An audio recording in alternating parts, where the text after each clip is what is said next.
உலகத்துல மரணிக்கிற 10 பேர்ல ஒரு ஆள் வந்துட்டு நீரிழிவு நோயால தான் மரணிக்காங்க. அதாவது நீரிழிவு டயபெட்டிக் அல்லது சர்க்கரை வியாதின்னு சொல்லப்படுகின்ற நோய். இந்த நீரிழிவு நோய்னா என்ன? இது எதனால ஏற்படுகின்றது? எவ்வாறு மாற்றங்கள உடம்புல ஏற்படுத்துகின்றது? இதனுடைய வகைகள் என்னென்ன? இத நாம் எவ்வாறு கண்டறிவது? எவ்வாறு இதிலிருந்து நம்ம பாதுகாக்கிற சம்பந்தமாக இந்த வீடியோல நாம இன்னைக்கு பேசலாம். இந்த டயபெட்டிக்ஸ்ன்றா என்னன்னு சொல்லி பார்த்தோம்னு சொன்னா, நம்முடைய உடம்பினை ஒரு வாகனமாக கருதினால், இந்த வாகனத்துக்கு தேவைப்படுகின்ற எரிபொருள் தான் எவ்வாறு எரிபொருள் தேவைப்படுமோ, அதுபோல நம்ம உடம்புக்கு தேவைப்படுகின்ற எரிபொருள் தான் இந்த குளுக்கோஸ். இந்த குளுக்கோஸ் என்று சொல்லப்படுகின்றது எவ்வாறு நம்ம உடம்புக்கு வருதுன்னு சொல்லி பார்த்தோம்னு சொன்னா, நாம சாப்பிடுகின்ற அ அதிகமான உணவுகள்ல மூலமாக சமிபாட்டு தொகுதியில சமிபாடு செய்யப்பட்டு, இந்த குளுக்கோஸ் என்கின்ற ஒரு சிம்பிள் ஃபார்மாகத்தான் அகத்துறிஞ்சப்பட போகுது. இந்த குளுக்கோஸ்ங்கிறது முக்கியமாக அரிசி, நம்ம சாப்பிடுகின்ற ரைஸ்ல, இல்லைன்னு சொன்னா அந்த மாப்பொருள், கிழங்கு வகைகள் போன்றவற்றில் அதிகமாக காணப்படுது. இதுகள சாப்பிடுவதன் மூலமாக நம்ம உடம்புல வந்துட்டு சமிபாடு செய்யப்பட்டு இந்த குளுக்கோஸாகத்தான் ரத்தத்துக்கு கொண்டு வரப்படுது. இவ்வாறு சமிபாடு அடையப்பட்டு இரத்தத்துக்கு வந்த குளுக்கோஸ் நம்மளுடைய மூளைக்கலங்கள் மற்றும் இந்த தசை, இதய போன்ற கலங்களுக்கு அது வந்துட்டு சென்றா தான் அதோடைய எரிபொருளாக பயன்படுத்த முடியும். அந்த கலங்களுக்கு கொண்டு போய் சேர்க்கிறதுல முக்கியமான பங்கு வகிக்கிற ஒரு ஆள் தான் இந்த இன்சுலின் என்று சொல்லப்படுகின்ற ஒரு ஹோர்மோன். அதாவது நம்ம உடம்பில் காணப்படுகின்ற கலங்கள் எல்லா அனைத்தையும் உள்ளுக்கு விடாது. அதுக்குன்ட்டு ஒரு ரெஸ்ட்ரிக்ஷனோடு இருக்குது. அப்ப அத கொண்டு போறதுக்கு ஒரு சாவியாகத்தான் இந்த இன்சுலின்ங்கிறது காணப்பட போகுது. இந்த இன்சுலின் என்னன்னு சொல்லி பார்த்தோம்னு சொன்னா, உடம்பில் காணப்படுகின்ற அந்த கணையம் சொல்லுவோம். இந்த கணைய சுரப்பி மூலம் சுரக்கப்படுகின்ற ஒரு உடம்புக்கு முக்கியமான ஒரு ஹோர்மோன் தான் இந்த இன்சுலின். நாம இப்ப பேசின இந்த அமைப்புல ஏதாவது ஒரு இடத்துல ஏற்படுகின்ற ஒரு மாற்றம், இல்லன்னா ஒரு சீர்குலைவு தான் இந்த டயபெட்டிக்ன்னு நாம சொல்லப் போறோம் நாம. இதனுடைய வகைகள்னு சொல்லி பார்த்தோம்னு சொன்னா, ஆ பல வகைகள் காணப்படலாம். மிக முக்கியமான வகைகள்னு சொன்னா, இந்த டைப் 1 டயபெட்டிக்ஸ், டைப் 2 டயபெட்டிக்ஸ், மத்த வந்துட்டு கெஸ்டேஷனல் டயபெட்டிக்ன்னு சொல்லப்படுகின்ற கர்ப்ப காலத்தில் ஏற்படுகின்ற டயபெட்டிக். இது 3ம் தான் மிக முக்கியமான ஒரு ரோல் வகிக்கிற டயபெட்டிக். அதாவது 100 விதமான டயபெட்டிக் எடுத்தோம்னு சொன்னா, 99 விதமான டயபெட்டிக்ஸ் இதுக்குள்ள தான் வரும். அந்த 1 வீதம் தான் மத்த இதர டைப்ல வரப்போகுது. நம்ம இந்த முக்கியமான விடயங்கள பத்தி இன்றைக்கு பார்க்கலாம். இதுல நாம டைப் 1 பத்தி பார்க்கலாம் முதலாவது. டைப் 1 என்று சொல்றது வந்துட்டு, டைப் 2 டயபெட்டிக்ஸோட கம்பேர் பண்ணோம்னு சொன்னா, ஒரு 100 பேருக்கு டைப் 2 100 பேர் டயபெட்டிஸ் நோயாளிகள் எடுத்தா, அதுல 95 பேர் வந்து டைப் 2வா தான் இருக்க போறாங்க. டைப் 1 வந்து வெறும் ஒரு 5 விதமான ஒரு 100 பேர்ல ஒரு 5 பேர் தான் டைப் 1 இருக்க போறாங்க. இந்த டைப் 1 என்று சொல்றது வந்துட்டு, இவங்களுக்கு வந்துட்டு பல காரணங்களின் காரணமாக, அதாவது இன்ஃபெக்ஷன், நோய் தொற்று மூலம் இருக்கலாம். இல்லைன்றா ஆட்டோஇம்யூன், அதாவது நம்முடைய உடம்பில் காணப்படுகின்ற எதிர்ப்பு சக்தி, நம்முடைய உடம்பையே ஒரு எதிரியாக கருதி, நம்முடைய அந்த பங்கிரஸ் இந்த கணையங்கள் காணப்படுகின்ற கலங்கள் அழிப்பதன் மூலமாக, இல்லைன்னு சொன்னா சில பாரம்பரிய ஜெனட்டிக்கல் வரக்கூடிய சில காரணங்கள் மூலமாகவும் இந்த டைப் 1 ஏற்படலாம். இந்த டைப் 1 என்று சொல்றது வந்துட்டு, இவங்கள்ல வந்துட்டு இன்சுலின்ங்கிற அந்த சுரப்பே இருக்காது. இந்த இன்சுலின் வந்துட்டு உற்பத்தி செய்யப்படாது. இந்த கணையங்கள் மூலமாக இன்சுலின் உற்பத்தி செய்யப்படாது. இது அதிகமாக 18 வயது குறைந்தவர்களுக்கு ஏற்படலாம்.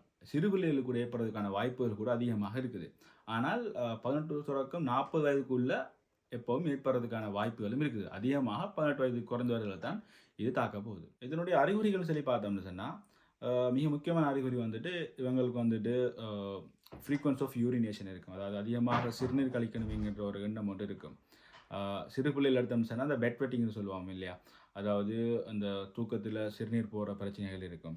அடுத்து வந்துட்டு இன்டென்ஸ் தர்ஸ்ட், அதாவது வந்துட்டு அதிகமாக தாகம் இருக்கு. எப்பவுமே ஒரு தாகமா தண்ணி குடிச்சாலுமே ஒரு தாகம் கொண்டு இருக்கிற மாரியான ஒரு ஃபீலிங் ஒன்று இருக்கும்.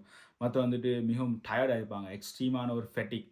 ஒரு வேலையும் செய்ய இயலாது. ரொம்ப சோர்வாகவும், ஒரு இந்த ஒண்ணுமே செய்ய இயலாத மாரியான ஒரு விடயம் ஒன்று காணப்படும். அடுத்து வந்துட்டு அன்எக்ஸ்பிளைன்ட் வெயிட் லாஸ்ன்னு சொல்லலாம். அ அறியாமல குறிப்பிட்ட ஒரு காலத்துக்குள்ள ஒரு மிகப்பெரிய ஒரு நிறைக்குறைவு ஒன்று ஏற்பட்டிருக்கும். அடுத்து வந்துட்டு சில பார்வை கோளாறுகள் ஏற்படலாம். இந்த குளுக்கோமான்னு சொல்லப்படுகின்ற அந்த கட்ராக்ட்ன்னு சொல்லப்படுகின்ற போன்ற பார்வை கோளாறுகள் ஏற்படலாம். அது வந்து தோல் நோய்கள், அதாவது வந்துட்டு அந்த இச்சிங், ஒரு சொறிவு நோய், மத்த தோல் ட்ரை ஆகிற நோய் போன்ற மாதிரியான விடயங்கள் ஏற்படலாம். உங்களுக்கு வந்துட்டு இந்த காயங்கள் ஏற்பட்டோம்னு சொன்னா, ஆறுறதுக்கு மிகவும் ஒரு பெரிய காலம் ஒன்று எடுக்கும். வெரி ஸ்லோ ஹீலிங் ரேட் வந்து இருக்கும். பாதங்கள்ல வந்துட்டு ஒரு டிங்க்லிங் சென்சேஷன் சொல்லுவாங்க. அதாவது இந்த பாதங்கள்ல வந்துட்டு ஒரு ஊசியால குத்துற மாரியான ஒரு ஒரு லைக் விருப்பமில்லாத ஒரு சென்சேஷன் வந்து ஏற்படும். இதை எப்படி கண்டறிவது? டயக்னோசிஸ் பத்தி பார்த்தோம்னு சொன்னா, ஒரு சின்ன ஒரு பிளட் டெஸ்ட் மூலமே இதை கண்டுபிடிக்கக்கூடிய மாதிரி தான் இருக்க போகுது. நீங்க வந்துட்டு இந்த மாதிரியான அறிகுறிகள் காணப்பட்டா, நீங்க வைத்தியரை நாடுற டைம்ல வந்துட்டு ஒரு சின்ன ஒரு பிளட் டெஸ்ட், இல்லைன்னு சொன்னா வந்துட்டு கன்ஃபர்மேட்டரிக்கு வந்துட்டு ஓரல் குளுக்கோஸ் டெஸ்ட் இருக்குது. ஸோ இந்த டெஸ்ட்டுகள் மூலமாக ஒரு குறிப்பிட்ட டைமில் குயிக்காக வந்து கண்டறியக்கூடிய மாதிரி தான் இது இருக்குது. இதனுடைய ட்ரீட்மெண்ட் சொல்லி பார்த்தோம்னு சொன்னால் ஒரு எட்டியாலஜிக்கல் ட்ரீட்மெண்ட் தான். அதாவது உடம்புல சாதாரணமாக இருக்க வேண்டிய இந்த இன்சுலின்ங்கிற ஒரு ஹார்மோன் இப்போ அவங்களுக்கு இல்லை. ஸோ அந்த இன்சுலினை கொடுக்கறது மட்டும்தான் இதில் இருக்கிற ஒரு முக்கியமான ஒரு மருத்துவமாக காணப்பட போகுது. வந்துட்டு எவ்வளோ கொடுக்கணுங்கிறது அவங்களோட நிறை, வயது மற்றும் பல விடயங்கள் அடிப்படையில் வைத்தியர்கள் மூலமாக அனுமானிக்கப்பட்டு கொடுக்கப்படும். ஆரம்ப காலத்தில் அந்த இன்சுலின் வந்துட்டு அனிமல் மூலம் எடுக்கப்பட்டுச்சு. அதாவது அனிமல் பேங்க்ரியாஸில் கணையங்கள்லேருந்து எடுக்கப்பட்டுச்சு.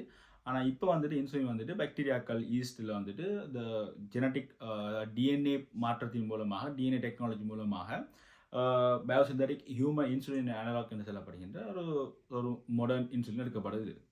இது தவிர்த்து நல்ல ஒரு உணவு பழக்க வழக்கம், வளமையாக சொல்கிற மாதிரி ஒரு பேலன்ஸ் டயட், மற்ற வந்துட்டு ஒரு உடற்பயிற்சி, ஒரு நாளைக்கு மினிமம் ஒரு 30 மினிட்ஸான ஒரு உடற்பயிற்சி மிக முக்கியம். அதாவது இந்த மெட்டாபாலிக் ப்ராப்ளம் இருக்கிறவங்க, டைப் 1 இருக்கிறவங்க இன்சுலின் எடுத்தாலுமே இவங்க வந்துட்டு இந்த டயபெட்டிக் மூலம் வரக்கூடிய அந்த குரோனிக்கலாக வரக்கூடிய மற்ற பிரச்சனைகள் வாரத்துக்கான அதிகமான வாய்ப்பு இருக்குது. ஸோ அதனால் வந்துட்டு இவங்க வந்துட்டு ஒழுங்கான ஒரு உணவு பழக்க வழக்கமும் ஒழுங்கான ஒரு உடற்பயிற்சிங்கிறது மிக ஒரு முக்கியமான ஒரு விடயமாக தான் இதில் காணப்படும். 100% குணப்படுத்த முடியுமான்னு சொன்னால் இதை குணப்படுத்த முடியாது. ஆனால் இதை வந்துட்டு நாம் பாதுகாக்க முடியும். டயபெட்டிக் என்று சொல்கிறது வந்துட்டு ஒரு குரோனிக் டிஸார்டர். அதாவது ஒரு குறிப்பிட்ட ஒரு காலத்தில் வர போகிறது இல்லை. மிகவும் ஒரு லாங் டைம் ப்ராசஸ். உங்களுக்கு ஆரம்பித்தது வந்து மிக அதிகமான ஒரு காலம் ஒரு பராமரிப்பு இல்லாமல் இருப்பதன் மூலமாகத்தான் டயபெட்டிக்கில் ஏற்படக்கூடிய செகண்டரி காம்ப்ளிகேஷன். அதாவது இது ஒரு மெட்டாபாலிக் டிஸார்டர். அதாவது உடம்புல ஏற்படுகின்ற ஒரு சீர்குலைவுங்கிறதுனால அனைத்து பிரச்சனையும் கொண்டு வரக்கூடிய வாய்ப்பு இருக்குது. அதாவது ஹார்ட் பிரச்சனையாக இருக்கலாம், கிட்னி பிரச்சனையாக இருக்கலாம், நரம்பு சம்மந்தப்பட்ட பிரச்சனையாக இருக்கலாம்.